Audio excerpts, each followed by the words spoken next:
नमस्कार। सात रंग न्यूज़ में आपका स्वागत है। इस वक्त चुनावी सरगर्मियां तेज़ हो गई हैं। 5 राज्यों में चुनाव होने वाले हैं और उनमें से एक अहम राज्य है छत्तीसगढ़, जहां कांग्रेस की सरकार है। भूपेश बघेल ने पिछले 5 सालों में ऐसा क्या ख़ास किया है, इस बारे में भी जानने की ज़रूरत है।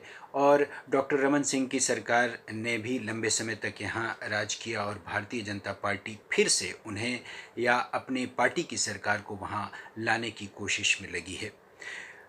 छत्तीसगढ़ से जुड़े बहुत सारे राजनीतिक भी सवाल हैं और वहाँ से सामाजिक जो स्थितियाँ हैं वहाँ की, और वहाँ की जो भौगोलिक स्थिति है, इन तमाम सवालों पर बहुत सारी बातें जो इस चुनाव में उभर कर आएंगी, उन सवालों पर हम लगातार वहाँ के वरिष्ठ पत्रकारों से बात करते रहेंगे। और ख़ास तौर से सुदीप ठाकुर से, जो एक वरिष्ठ पत्रकार रहे हैं, अमर उजाला में लंबे समय तक संपादक रहे हैं और उन्होंने 2 महत्वपूर्ण किताबें लिखी हैं छत्तीसगढ़ से जुड़ी हुई। एक तो लाल श्याम शाह पर उनकी किताब बहुत चर्चित हुई, और साथ ही अभी हाल में उनकी जो किताब आई है 10 साल, जो राजनीति के जो सबसे अहम 10 साल थे, इमरजेंसी के दौर को उन्होंने नज़दीक से देखा।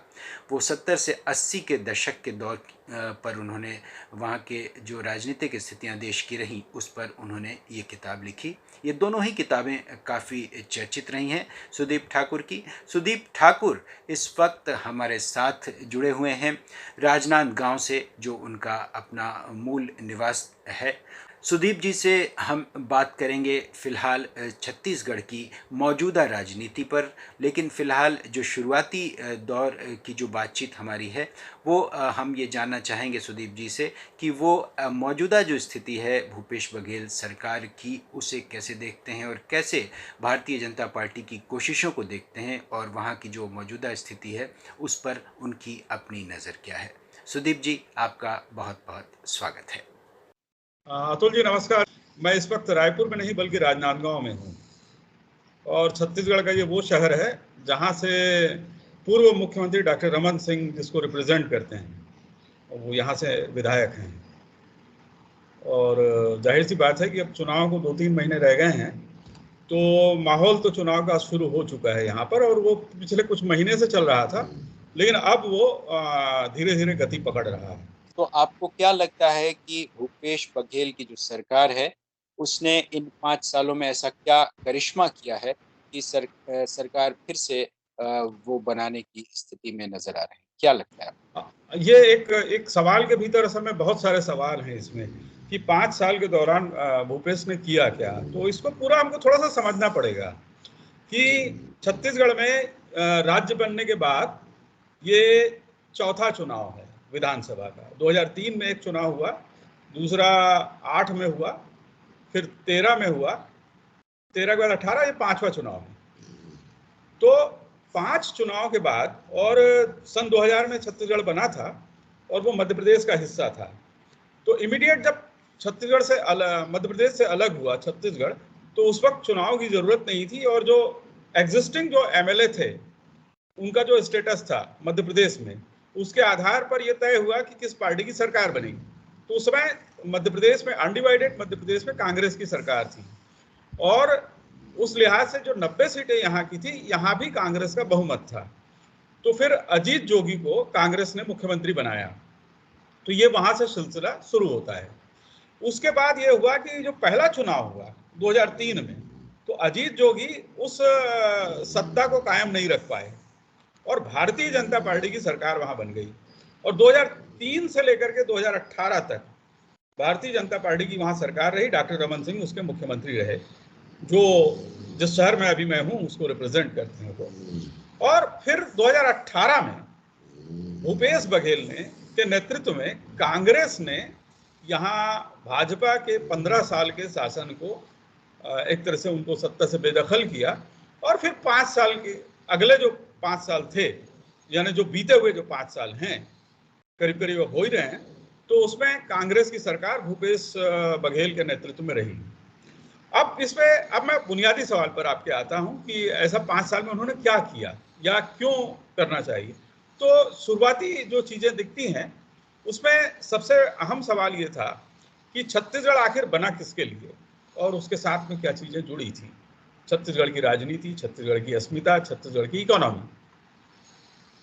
आपको ये भी याद होगा कि छत्तीसगढ़ उन दो राज्यों के साथ बना था, उत्तराखंड और झारखंड, जो अपने आंदोलनों के कारण जाने जाते हैं। जबकि छत्तीसगढ़ का भी एक आंदोलन था, लंबा आंदोलन था। 1952 से आप देखें, जब पहली विधानसभा बनी थी और पहला जो चुनाव हुआ था उस वक्त से, और फिर नया जो राज्यों का पुनर्गठन हुआ था 1956 में, जब ये मध्य प्रदेश, पुराना मध्य प्रदेश हुआ करता था, नागपुर जिसकी राजधानी हुआ करती थी, और उससे भी पहले CP and Berar, central province and Berar का जब हिस्सा हुआ करता था, तो छत्तीसगढ़ एक अलग आइडेंटिटी रखता था। भौगोलिक रूप से वह इन राज्यों का हिस्सा जरूर था, पर उसकी अपनी एक भौगोलिक, राजनीतिक, सांस्कृतिक हर स्तर पर एक पहचान थी। तो नया राज्य बनने के बाद भी उसकी पहचान उस रूप में सामने नहीं दिख रही थी। भूपेश बघेल ने मुख्यमंत्री बनने के बाद जो पहला काम किया, वो यहाँ के को इसकी अस्मिता और इसकी सांस्कृतिक पहचान को कायम करने की कोशिश की, और उसमें काफी सफल भी रहे। तो एक तो ये हुआ, क्योंकि कोई भी राज्य जब बनता है तो वो उस राज्य के लोगों की आकांक्षाओं, उनकी अस्मिता की लड़ाई होती है वो। तो इसको एक तरह से एक नैरेटिव बनाने में वो सफल हुए। अब दूसरी बात आती है कि इमीडिएट जो इफेक्ट था उनके, जो उस वक्त वो किसानों का बड़ा मुद्दा था। चुनाव से पहले यहाँ आंदोलन हुए थे किसानों के, जिसमें भारतीय जनता पार्टी ने जो आश्वासन दिया था कि धान का बोनस या एमएसपी का जो मुद्दा था, उसको लेके काफी बड़ा आंदोलन यहाँ रहा। तो उन्होंने इमीडिएट ये कहा कि हम एमएसपी जो है वो बढ़ाएंगे, 2,500 रुपये देंगे, और अब तो और भी बढ़ा दिया है। तो ये कुछ मुद्दे ऐसे थे जिसके आधार पर वो क्लेम करते हैं। और रूरल इकोनॉमी को बदलने के लिए उन्होंने जो एक फार्मूला दिया, नरवा घुरवा बारी वाला, तो वो यहाँ की इकोनॉमी से जुड़ा हुआ है। उसमें कुछ सवाल भी हैं, जो कुछ हद तक सफल है, कुछ हद तक उसमें सवाल भी हैं। कि गोठान वाला जो मामला है, जिसमें आवारा जो पशुओं को इकट्ठा, ये तकरीबन आप उत्तर प्रदेश में हैं, आपने देखा होगा वहाँ भी ये इशू है।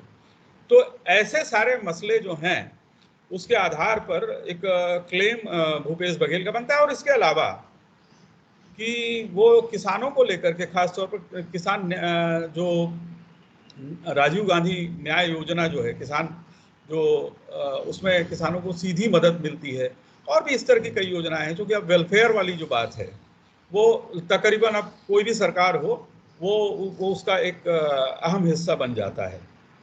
तो मोटे तौर पर तो अभी ये लगता है कि इस आधार पर, और उनके नेतृत्व को भी अभी कोई चैलेंज नहीं है। कांग्रेस के भीतर जो चैलेंज था, उसको जो टीएस बाबा सिंहदेव जो थे, वो अब डिप्टी सीएम हैं, जो पिछले चुनाव के समय जब ये बात आई थी, तो कांग्रेस यहाँ एक एकजुटता में दिख रही है।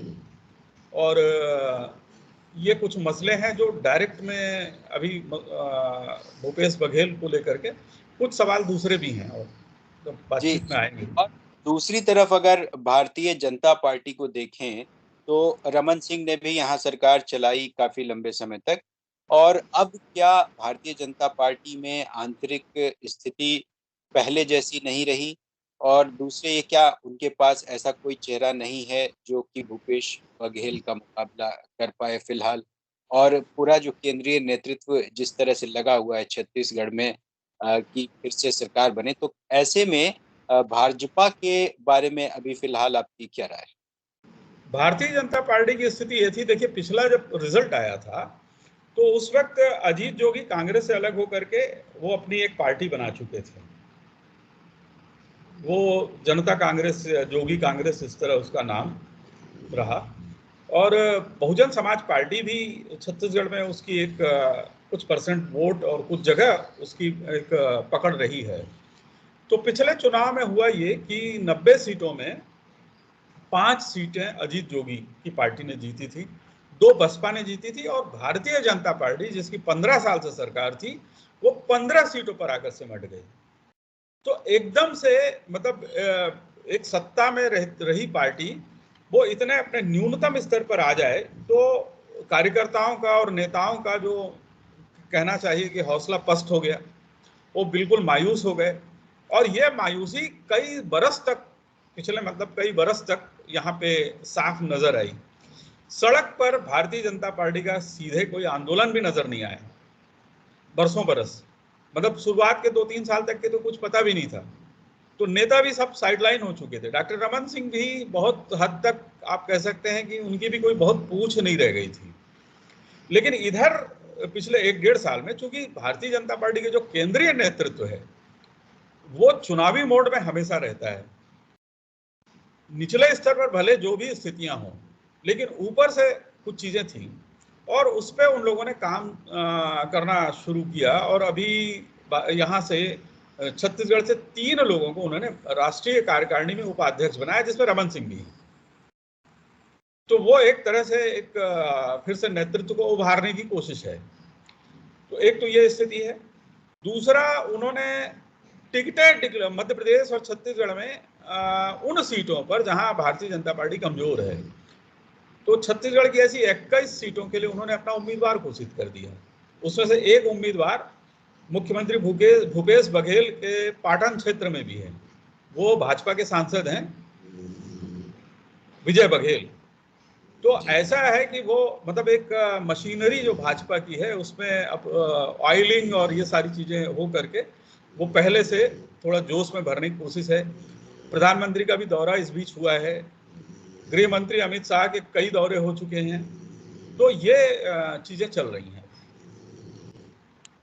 चलिए, फिलहाल विषय तो बहुत सारे हैं छत्तीसगढ़ में, तमाम विषय हैं, जैसे नक्सलियों का एक सवाल है और जी, वहाँ के बल्कि आदिवासियों का मैं सवाल आपको रोकूंगा है। कि इस सवाल पर हमको बात करनी चाहिए कि जी, नक्सलियों के सवाल पर। तमाम सवालों पर हम लगातार बातचीत करते रहेंगे।